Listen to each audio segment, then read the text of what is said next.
Hey, this is Wes with PC Gamer, and I'm joined by Tom, PC Gamer. How's it going, Tom? It's going great, thank you. Doing great. So, we've both been playing sort of very similar games this week. I'm really deep into Gears Tactics, and you've been playing XCOM Chimera Squad, which is this completely out of nowhere surprise spin-off of XCOM 2, but it's totally standalone, right? It's totally standalone, and it's not a small XCOM game. It's a proper XCOM game. They've been hiding it under their shirt for years, and then suddenly popped it out right before Gears Tactics came out, which is quite a coincidence, isn't it? Especially surprising given, it's the game Chimera Squad is like $10 at launch, and then it's going to go up to $20 later. Makes it sound like it's going to be this little bite-size XCOM spin-off, kind of to hold people over till the next game, but apparently it's a lot more substantial than that. Yeah. So yeah, we wanted to dig into what the hell's going on with these two games coming out at the same time, and what you think of Chimera Squad so far and how it compares to Gears. Sure. So XCOM Chimera Squad, it's insane to me that it's $10 at launch. It's a proper full-scale campaign. About halfway through it and I've played for about 26 hours. It's set in a smaller scale, even though it's a large game. So it's set within a city rather than across the whole world. And you're playing a kind of SWAT team, basically, set 5 years after the events of XCOM 2, where the aliens and the humans and the hybrids have formed a kind of uneasy peace, and they're all living side by side, which is quite a shift in the game's lore. But of course, there are resistance groups who still hold grudges from the Advent War, and your job is to kind of hunt them down and take them out one by one. There are 3 of them.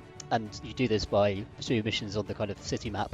And the missions are much smaller scale. There are only 2 or 3 rooms, and it's much more like a breach and clear kind of fantasy. Instead of a kind of waging war against the enemy across these large fields, you're actually picking entry points into small buildings and kind of rappelling down and crashing through and then shooting at aliens.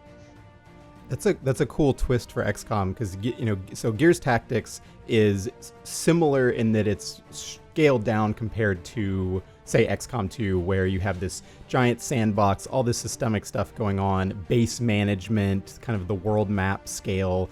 Gears doesn't have any of that. It really boils it down to the missions you're going on and the skill trees for your characters, which are pretty deep, and the weapon upgrade system where you get lots of loot and you can put stuff on your weapons that gives you extra crit damage or makes, increases your evasion or gives you extra magazines or whatever. But the actual combat encounters feel fairly similar to classic XCOM in that you have these pretty big maps that you're traveling across. There's a lot of fog of war, and you're kind of waiting to see when you're going to run into some enemies. It's definitely more straight into the action than XCOM, which has a bit more stealth and anticipation, but it kind of keeps the scale, I would say, roughly the same once you're in a fight. But Chimera Squad sounds like a pretty different take on that idea. They wanted to really focus it down to small fights. Yeah, and they do it with these kind of soldiers that are built for you. So that's quite a big change for XCOM. Normally you're building your own soldiers and naming them and kind of building up their armor and weapons and stuff. But actually you're picking from, across the course of the game, I think 11 pre-prepared heroes. And you only have squads of 4 as opposed to 6.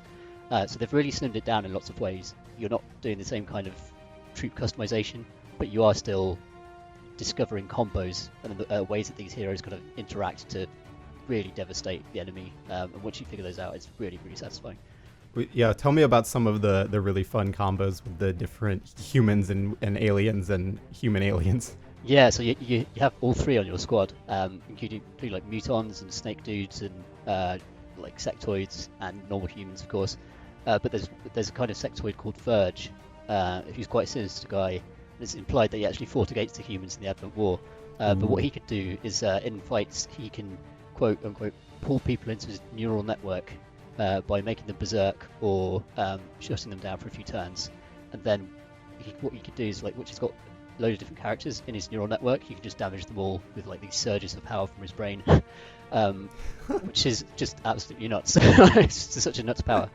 But then that combines with a character called Terminal, who has an incredible ability where at the end of her turn she could just give another character a turn. So what you could do is just set those 2 up, where Verge kind of pulls loads of people into his neural network and zaps them with his brain, and then goes to her and she shoots some people and then gives another turn back to him, so he zaps them all with his brain again, and it's ludicrous. It's really fun. Wow.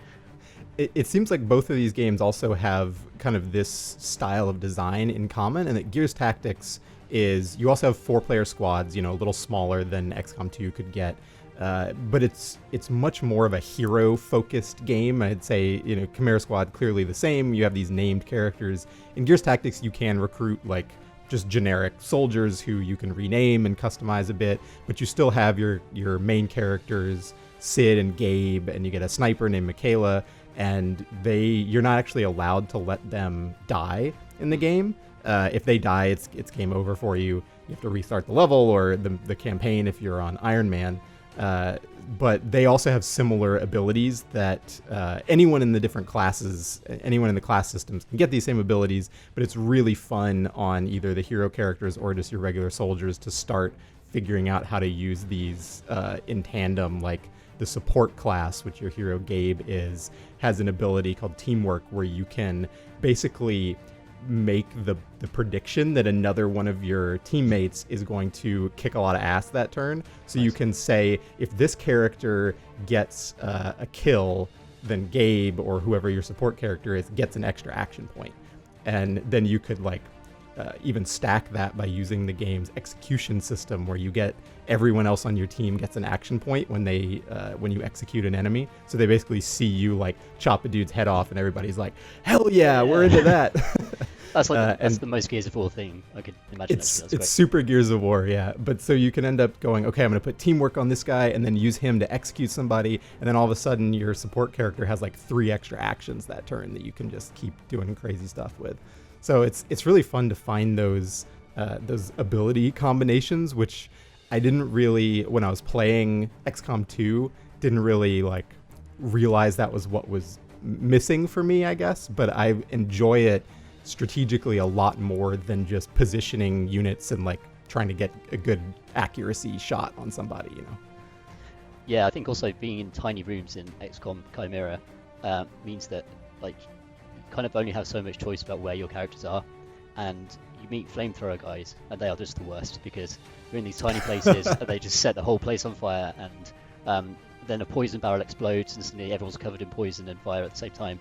And you just can't really do much about that, which is, I'm still kind of going back and forth as to whether that's a good thing. It's really funny, but if for classic XCOM players who really enjoy planning out each turn meticulously and kind of working out the odds, it's a lot more chaotic because of the kind of close quarters nature of it. So that's quite a change, I think, for a change of pace, I would say. I'm curious how that affects the difficulty, because I feel like in XCOM 2, which I was actually playing recently before Gears Tactics, the stuff that would just completely screw me over in a mission is when I'd plan my cover really well and was in a good defensive position, except the thing that I was protecting my troop behind was an explosive electronics tower that I had no idea was explosive, and it just blows up and instantly murders them. It sounds like this one is pretty high damage. So how would you compare the difficulty to XCOM 2? I'd say it's more random. There's much more variance to it. So a mission can either go incredibly well or absolutely disastrously, because again, you've only got four characters. So if you lose one of them, you're down a lot, and especially if you're relying on those combos to actually beat a mission, you could really just suddenly find yourself on the back foot just as a result of kind of accidental, a car exploding or something like that. And I've run into a couple of missions which were basically impossible to complete because there are only 2 entrances to the building, and at the back of the building there was an objective where enemies had to get close to it, but all the enemies spawned right next to the objective that they needed to get. What? So it's just I replayed it 4 or 5 times. It's just there's no way this is possible. But most of them aren't like that. Most of them are actually much better thought through. So it sounds like maybe a few rough edges. How difficult would you compare it to the base game so far? I'd say it's that's a good question. I think it's less difficult once you know where the kind of bullshit is. So once you can actually see how you're going to get screwed over by a particular thing, it's much easier to avoid. Whereas I think the difficult thing about XCOM 2 is almost really slogging through the campaign, this long campaign, and if your kind of anarchy levels are just getting too high across the world, it's very hard to bring them down, and it can feel like a really grueling way to lose. So it's a much kind of slower loss. Whereas in Chimera, you know you've lost or you haven't, and it's easy enough to just repeat a scenario or whatever. And also, like your dudes can't really die, so because they're all like pre-made heroes, as in Gears. Like if one of them dies in most missions, unless it's a kind of like really important story mission, they don't die at all. Like they just come back afterwards, so that you can leave. Do they just need to like heal up or something for a few They don't even rounds? need to do that. No. Huh. They're just sort of fine. So you can leave. I've left like 3 of my dudes dead on the battlefield, or some kind of like bleeding out, and then just evacuated my last remaining guy, and then got back into the kind of team screen, and they're all still there. And apparently they could get scars, which reduce their stats, and then they have to go on training missions to heal themselves up. But I've not really encountered that, to be honest. It's an odd system that doesn't seem to quite work for me, but.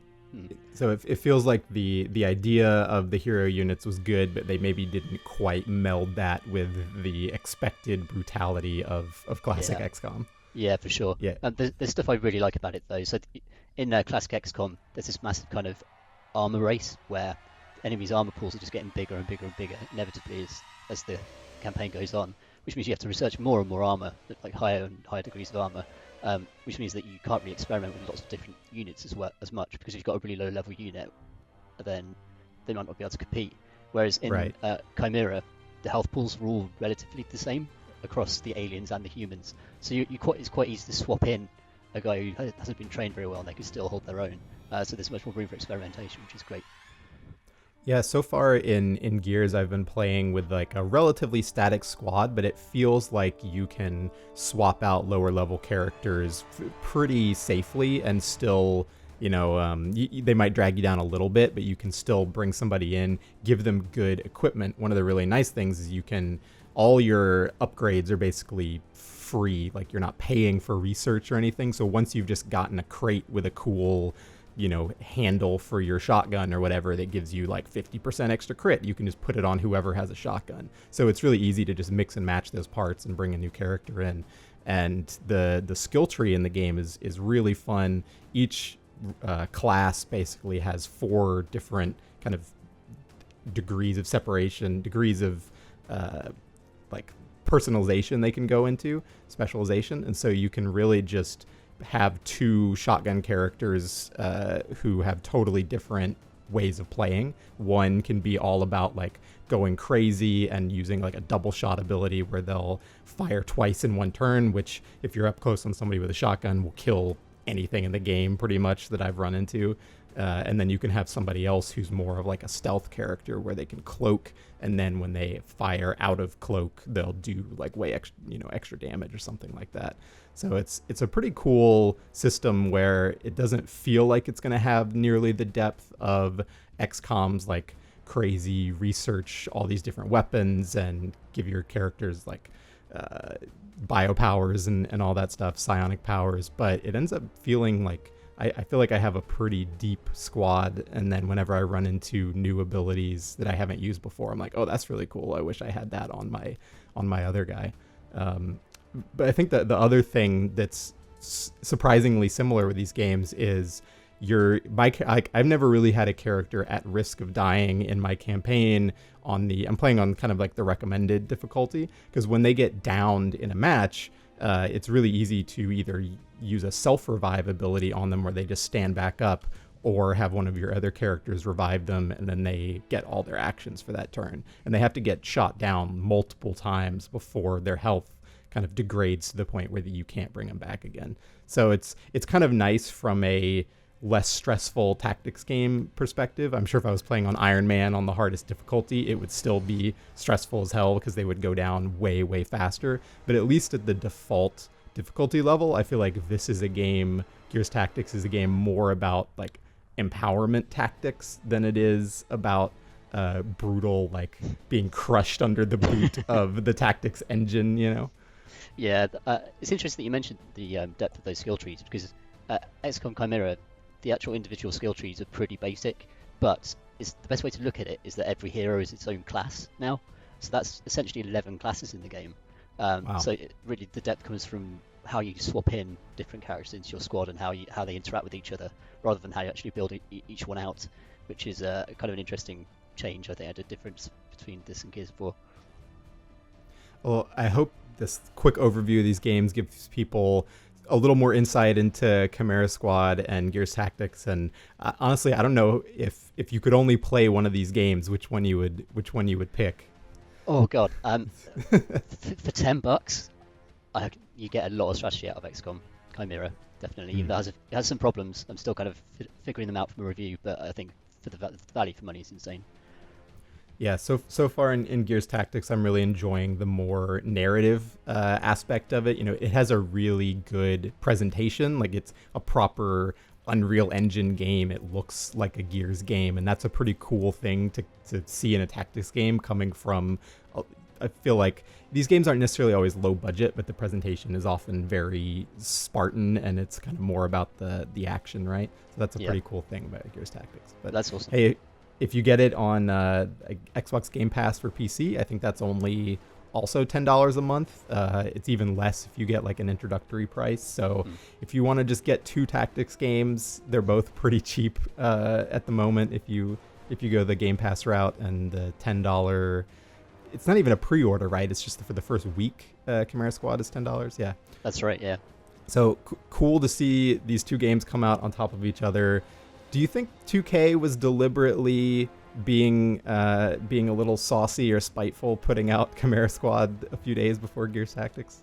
It's very strange that there's hardly any kind of PR behind it. So it was a total surprise to almost everyone that when they announced Chimera, and the game doesn't feel unfinished or rough to me. It's quite a coincidence, I would say. All right. Well, I guess it's like Tactics 2020 now, because there's some other good tactics stuff on the horizon. It's a good time to be a tactics gamer. Thanks for joining me, Tom. My pleasure. And this has been Gears and XCOM Chimera Squad.